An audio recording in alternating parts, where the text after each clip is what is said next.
Hello दोस्तों, आज हम अपना प्रोजेक्ट डिजिलाइज़र को देखने वाले हैं कि आखिर वह कैसे काम करता है। जैसे कि आप मेरी स्क्रीन पर देख पा रहे हैं कि हमारा यहाँ पर एक डिजिलाइज़र नाम का ऐप है। यह आइकन है हमारे ऐप का। जैसे ही हम अपने ऐप को ओपन करते हैं तो हमारे पास एक लॉगिन इंटरफ़ेस आता है, जहाँ पर हमें अपने मोबाइल से अकाउंट को लॉगिन करने के लिए कहा जाता है। अब यहाँ पर हम अपना मोबाइल नंबर डालते हैं और अपने अकाउंट को लॉगिन करते हैं। जैसे ही हम गेट ओटीपी पे क्लिक करेंगे तो हमारे मोबाइल पर ओटीपी आ जाना चाहिए, लेकिन अभी बैकएंड में मोबाइल नंबर सेंड करने के लिए नहीं लगा हुआ है, इसलिए हमने टेस्टिंग पर्पज़ से यहाँ पर नीचे ही ओटीपी लगा दिया है ताकि हम टेस्ट कर सकें अपनी एप्लीकेशन को। अब हम ये ओटीपी डाल देते हैं। मान लो यहाँ पर अगर कोई यूज़र गलती से गलत ओटीपी डाल देता है, जैसे मैंने 69 की जगह 64 डाल दिया, तो ये हमारे पास वार्निंग आ जाएगी कि रॉन्ग ओटीपी है। अब चलिए इसको सही ओटीपी डाल के लॉगिन करते हैं। अब हम अपना वेरीफाई ओटीपी कर लेते हैं और ये हम एक जैसे न्यू यूज़र हैं, अभी हम न्यू यूज़र हैं तो हमारे पास हमारा नाम मांग रहा है कि हमारा नाम क्या है। हम अपना नाम यहाँ पर दे देते हैं। जैसे ही हम अपना नाम दे देते हैं तो हम अपने ऐप की होम स्क्रीन पर पहुंच जाते हैं। यहाँ पर हमें एक क्लियर इंटरफेस दिखता है। यहाँ पर हमें अभी हमारे पास कोई भी कस्टमर नहीं है जिससे हमने कोई ट्रांजैक्शन नहीं की है, अभी तक नहीं की है। अब इस एप्लीकेशन का उद्देश्य है, जैसे मेरे पास कुछ पैसा है, यानी मेरा दोस्त है, वो मुझसे पैसे मांगता है तो मैं वहाँ पर ऐड कर सकूँ कि याद रखने के लिए, फ्यूचर रेफरेंस के लिए कि वो मेरे से पैसा लेके गया है। इसके लिए यह एप्लीकेशन बनाई गई है। मान लो मेरा दोस्त को अब एक ऐड करते हैं, जैसे मेरा कोई दोस्त है राज का अभी मोबाइल नंबर हम ऑप्शनल है, अगर डालना चाहें तो डाल भी सकते हैं, एड्रेस अगर डालना चाहें, अगर नहीं डालना चाहे तो वो भी ठीक है। जैसे ही हम ऐड कस्टमर पर क्लिक करते हैं तो ये राज नाम से एंट्री हमारे फ़ोन में शो होने लगेगी। अब राज को जैसे मैंने अब मान लो 200 रुपये दिए हैं, किसके लिए, फॉर बुक्स कि वो बुक्स के लिए मेरे से पैसे लेके गया है। तो मैं जैसे कंफर्म करता हूँ तो ये एक एंट्री यहाँ पर शो हो जाएगी। जो ये नेट बैलेंस है ये दिखाता है कि जो रिसीव्ड है, रिसीव्ड माइनस गिवन, यानी जो मेरे पास आया है और जो मैंने उसको दिया है। अगर ये माइनस में है, यानी मैंने उसको दे रखा है ज़्यादा, तो वो नेगेटिव में चला जाएगा और वो रेड कलर में शो होगा।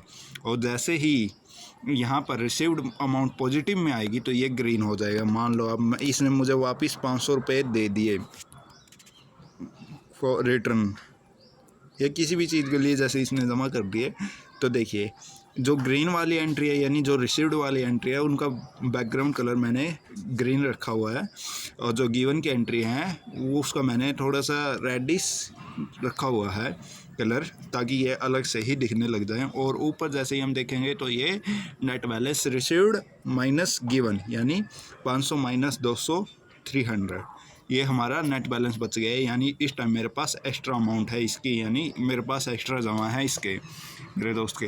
मान लो अब यहाँ पे ये जो है ये पर्सन स्पेसिफिक है, यानी कस्टमर स्पेसिफिक, यहाँ पे सिर्फ राज का ही दिखेगा। और यहाँ पे जो है ये नेट बैलेंस जो है ये ऑल कस्टमर, जितने भी मेरे कस्टमर हैं उनसे कितना आया कितना गया, वो टोटल मिला के नेट बैलेंस निकलेगा। मान लो अब कोई दूसरा दोस्त आता है, श्याम, अभी मैं मोबाइल नंबर और एड्रेस नहीं डाल पाऊँगा क्योंकि जैसे ही मैं इसको यूट्यूब पे अपलोड करता हूँ मोबाइल नंबर और एड्रेस डाल के, तो यूट्यूब इनको पर्सनल डिटेल मान के इसको रिमूव कर देता है, इसलिए मैं यहाँ पे ये नहीं डाल पाऊँगा। जैसे ही मैं इसको ऐड कस्टमर पे क्लिक करता हूँ तो ये जैसे श्याम ऐड हो गया। अब मान लो श्याम को मैंने 1000 रुपये दिए क्योंकि उसने मांगे थे मुझसे लोन के लिए, यानी लोन फॉर 5 डेज़, मैंने लिख दिया।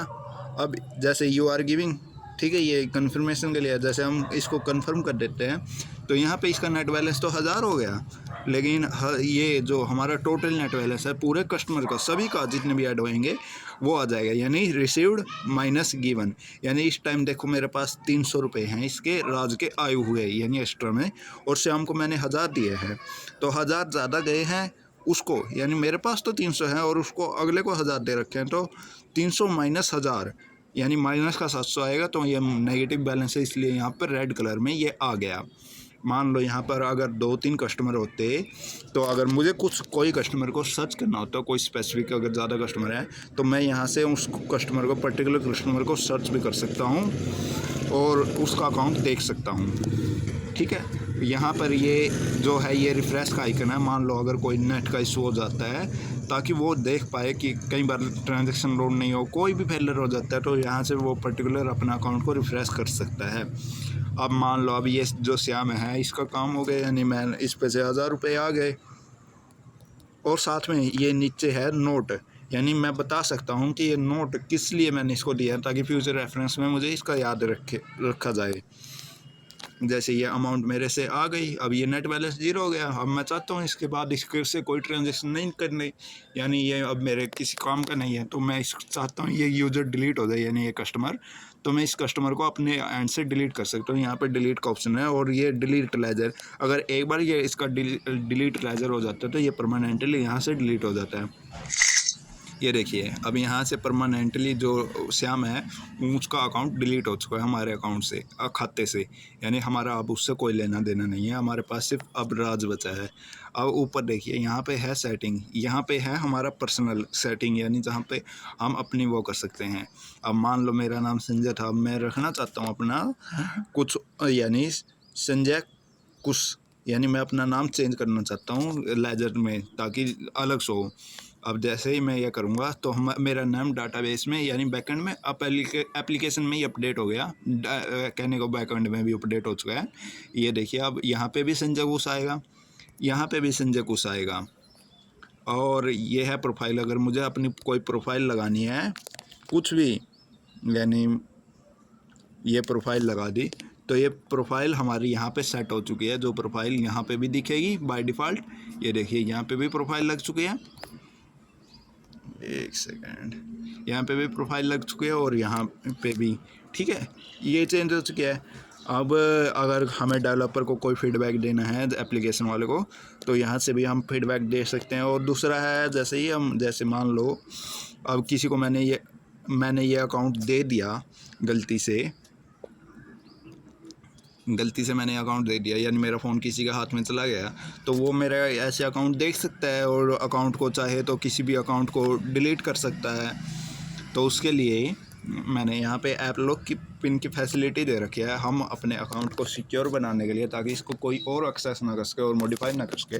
तो मैंने यहाँ पे एक पिन की फैसिलिटी दी है। जैसे ही हम यहाँ पे पिन लगा देते हैं, जैसे मैंने 5535 ऐप का पिन रख दिया, ये पिन सेट हो चुका है अब, यानी अब यहाँ पे कुछ नहीं दिखेगा। लेकिन जैसे ही हम अपनी एप्लीकेशन को बंद करके दोबारा से ओपन करेंगे, तो यहाँ पे पहले दिखाने से पहले, यानी लोग यूज़र को दिखाने से पहले हमसे पिन मांगेगा, ताकि हम ये पिन भर के अपना वेरीफाई कर सके कि मैं ही वो यूज़र हूँ जिसका ये मोबाइल है। अब जैसे ही मैंने ये पिन भर दिया, तो ये हमें होम स्क्रीन पे ले गया और यहाँ पे कस्टमर आ गए।